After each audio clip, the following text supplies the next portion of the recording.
বাংলাদেশের মুক্তিযুদ্ধের ইতিহাস।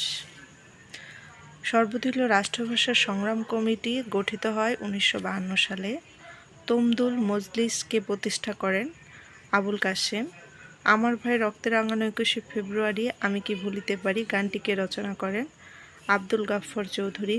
1952 সালের 21শে ফেব্রুয়ারি 144 ধারা ভঙ্গ করে কার সভাপতিত্বে ছাত্র যুবক সমাবেশ হয়? গাজীউল হকের।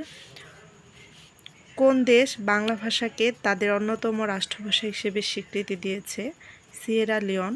রাষ্ট্রভাষা আন্দোলনে কোন সংস্থা গুরুত্বপূর্ণ ভূমিকা পালন করে? তমদুল মজলিস। কিসের ভিত্তিতে পূর্ব বাংলা ভাষা আন্দোলন হয়েছিল? বাঙালি জাতীয়তাবাদ।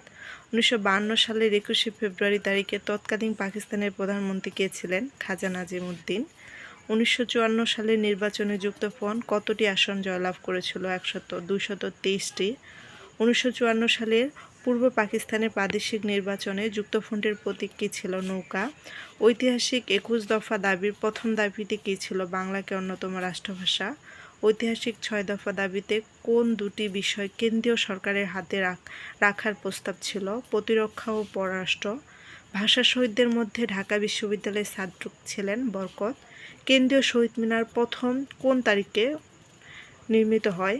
23 ফেব্রুয়ারি 1952।